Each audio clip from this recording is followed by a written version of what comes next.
Olá, pessoal, sejam bem-vindos a mais um Zoom na Saúde. Eu sou Marina Ribeiro e o tema de hoje é mal súbito. Para conversar com a gente sobre um tema tão importante, nós estamos recebendo o cardiologista Helder Gomes. Doutor Helder, muito obrigado por aceitar nosso convite. Obrigado você, Marina. Eu acho que é importante demais esse tipo de iniciativa para difundir cada vez o conhecimento e o bom conhecimento, né? Porque hoje está um pouco difícil de diferenciar qual que é o bom conteúdo e o conteúdo que não é tão bom assim na internet. Doutor Helder, recentemente na Eurocopa, o jogador da Dinamarca, Eriksen, ele sofreu um mal súbito em campo. A cena foi bastante chocante, tanto para quem estava vendo direto no estádio e tanto para quem estava assistindo de casa, né? Eu estava acompanhando a partida e realmente foi uma cena bem chocante. E o mal súbito é a principal causa de morte em atletas durante a prática esportiva. Mas, felizmente, depois do atendimento, de alguns minutos de atendimento em campo, né, os médicos que estavam presentes na partida, ele foi levado ao hospital já consciente, o que tranquilizou, né, todo mundo, desde o pessoal que estava fazendo transmissão, né, que estava passando para a gente as coisas que estavam acontecendo, como também os colegas, os companheiros de equipe, todo o público no estádio. Então, explica para quem está nos assistindo o que é o mal súbito. Bom, na realidade, o que ele teve foi o que a gente chama de morte súbita abortada, tá? Então, é quando uma pessoa perde a consciência porque o coração parou de funcionar, parou de bombear o sangue como deveria, tá? Então, as causas para isso são muitas, né? Via de regra, a gente tem contato com esse tipo de situação com o desmaio, né? Mas, veja, uma coisa que é importante falar. Dos desmaios, não são todos que têm alguma causa maligna, tá? Esse que a gente presenciou do jogador em campo é uma causa maligna, é uma causa de morte, mas a gente tem sempre que lembrar que, embora seja muito chocante esse tipo de imagem, ela não é comum, tá? O mais comum que a gente costuma ver é aquele desmaio que a gente vê no carnaval, aquele desmaio que a gente vê em festa, em igreja. Aquele é o muito mais comum, né? Que é o desmaio devido à desidratação. São aquelas pessoas que bebem demais e desmaiam, aquelas pessoas que ficam muito tempo em pé e aí tem aquela sensação de desmaio, terminam desmaiando. Agora, o que aconteceu com aquele jogador foi uma arritmia maligna. Foi uma arritmia maligna devido a uma alteração no coração. Bom, para nossa sorte, hoje em dia, a legislação mudou e é necessário ter em todo estádio, em todo campo de futebol, shopping, o que a gente chama de desfibrilador externo automático, que é o DER, e que foi o que salvou a vida dele, né? Porque ele tem a capacidade de reverter a arritmia, como reverteu daquele jogador, e que bom que conseguiu reverter. Agora ele está aí para contar a história. Muita gente não é assim a história, né? Infelizmente. Doutor Helder, você pode citar as principais causas, no caso dessa morte súbita, do Eriksen foi abortada, né? Porque felizmente tinham pessoas lá preparadas para lidar com essa situação. Mas quais são as principais causas que podem originar essa morte súbita? Bom, você até comentou, né? Em atleta, é a principal causa. Mas um detalhe importante que é bom a gente pontuar é que em atletas jovens, tá? Em atletas um pouco mais velhos, acima de 35 anos, e também nas pessoas comuns, a causa mais comum é a doença arterial coronária, ou seja, é o infarto, tá? É o infarto. É extremamente comum. É aquela história que você ouviu falar que alguém passou mal em casa, desmaiou e morreu. Então, aquele é um mal súbito não revertido, né? Como aconteceu com o jogador. Em jogadores, em atletas jovens, como é o caso que você citou, a causa mais comum é a miocardiopatia hipertrófica. Bom, a miocardiopatia hipertrófica é quando o coração ele fica mais forte do que o normal. Então, às vezes, explicando isso para o paciente, para alguém pode até pensar, poxa, mas o coração forte, isso não é bom? Que bom, né? Está cada vez mais forte, mas não é, tá? Não é. O coração ele tem que ter a espessura ideal, assim, a necessária para que ele consiga cumprir a função dele, né? Que é bombear o sangue.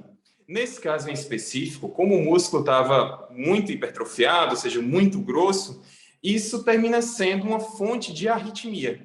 e é essa mesma arritmia que tira o coração do seu funcionamento normal e leva a uma morte súbita. Existem alguns fatores de risco que podem contribuir para essa morte súbita. Como as causas são várias, existe também, dentre essas causas, fatores de risco que possam contribuir para uma maior incidência da morte súbita, tanto em atletas como em pessoas comuns. Bom, quem já tem algum problema cardíaco prévio, seja miocardiopatia hipertrófica ou alguma alteração que predispõe à arritmia, e aí a gente tem uma coletânea de doenças que podem predispor à morte súbita, e principalmente a doença arterial coronária, como eu tinha comentado no início, é a doença mais comum. Então, são os principais fatores de risco que levam a uma morte súbita. No caso do Eriksen, ele passou por um procedimento, né, após ser levado ao hospital, ele passou por um procedimento onde ele teve que implantar um marca-passo, um desfibrilador cardíaco no coração. Mas no caso, doutor Helder, os atletas, eles costumam passar por exames periódicos, né? Isso, atletas de qualquer modalidade, eles sempre têm um acompanhamento. A, as causas, no caso do mal súbito, elas são difíceis de detectar, porque no caso do Eriksen, ele tinha feito exames e não havia detectado nenhuma alteração e, né, mesmo assim, ele sofreu esse mal súbito em campo. É difícil de detectar em atletas.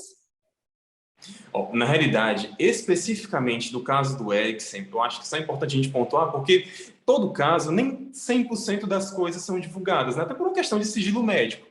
Então, não sei exatamente o que foi que aconteceu. Se ele realmente não tinha esse diagnóstico, se ele tinha esse diagnóstico e ele já tinha um desfibrilador e ele não funcionou, porque tudo é uma questão muito pessoal de cada paciente. Mas falando de forma genérica, sim, especificamente a miocardiopatia hipertrófica, ela é identificada nos exames periódicos.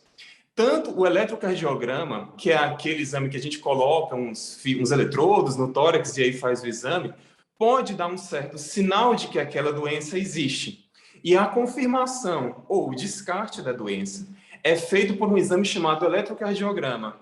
De forma geral, é um ultrassom que a gente faz do coração, onde a gente mede as paredes do coração e consegue identificar se alguma delas está muito maior do que o habitual. Se tiver, acontece exatamente aquilo que eu já tinha comentado. Bom, isso em relação à miocardiopatia hipertrófica, mas existem nas outras causas, como eu te falei. Então, algumas outras causas a gente consegue identificar no eletrocardiograma de repouso. Não é só a miocardiopatia hipertrófica que pode levar à morte súbita.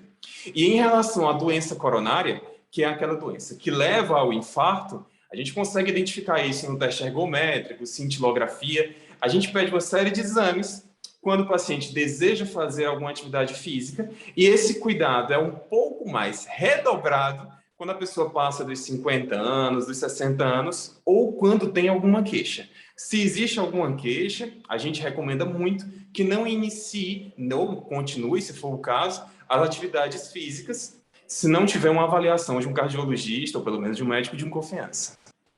No caso do Eriksen, né, já que estamos trazendo o caso dele, ele sofreu esse mal súbito em campo, passou por um procedimento cirúrgico. O diagnóstico é pessoal de cada paciente, como você pontuou, mas as pessoas que passaram por um mal súbito, né, pela morte súbita, elas podem voltar a fazer atividade física? Depende muito do caso, tá? Depende muito do caso. Por exemplo, a doença coronária, a pessoa que tem um mal súbito devido a um infarto e esse infarto foi tratado, não só pode, como é desejável que ela volte a fazer atividade física. Em relação à miocardiopatia hipertrófica, quem já teve uma morte súbita abortada, o risco é muito maior de ter outra. Então, na grande maioria das vezes, não se recomenda a prática de atividade esportiva competitiva para esses pacientes. Então, proibir completamente a atividade física é um contrassenso, porque a atividade física não traz benefício só para o coração, é para o corpo inteiro, e aí a gente conseguiria passar aqui horas falando dos benefícios Com dos certeza. exercícios físicos, tá? Mas, em geral, a gente não recomenda a prática de exercício físico competitivo para quem tem esse tipo de alteração no coração. Doutor Helder, como eu falei no começo da nossa entrevista, a cena, né, do Eriksen sofrendo um mal súbito foi chocante e, felizmente, né, ele tinha ali por perto pessoas com propriedade, né, pessoas especialistas para fazer os primeiros socorros. Mas a minha pergunta é, caso a gente presencie alguém sofrendo um mal súbito e na hora o socorro não está ali, demora a chegar, existe algo que a gente pode fazer, as pessoas leigas, né, que não têm esse conhecimento, para tentar melhorar a situação daquela pessoa? Bom, no Brasil ainda não é de praxe isso ser ensinado em escolas, que é a reanimação cardiopulmonar, tá? Existe o suporte básico de vida, que é o que a gente torce e defende que isso seja ensinado cada vez mais em locais públicos.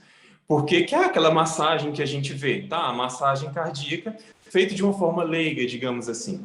E existe o suporte avançado de vida, que são aqueles procedimentos, né, que os profissionais de saúde fazem quando alguém entra em parada cardíaca ou um mal súbito, como a gente viu.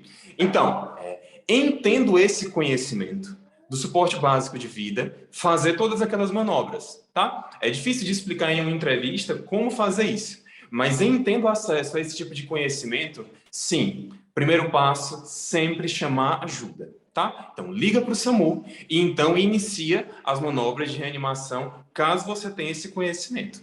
Se não tiver, chama ajuda, é o melhor a fazer. Não tem muito o que discutir em relação a isso.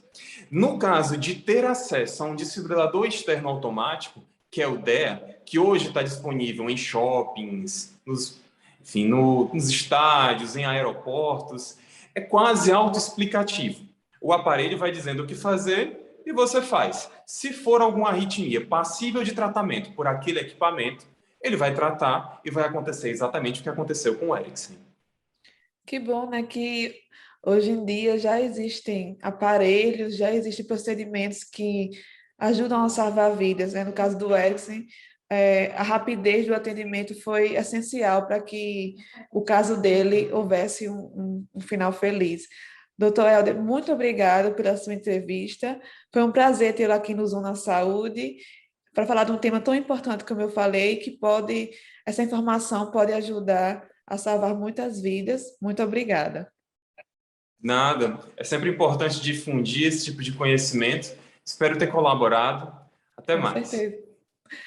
Se você está gostando do nosso conteúdo, se inscreve aqui no nosso canal. Curte esse vídeo, compartilha com amigos e familiares.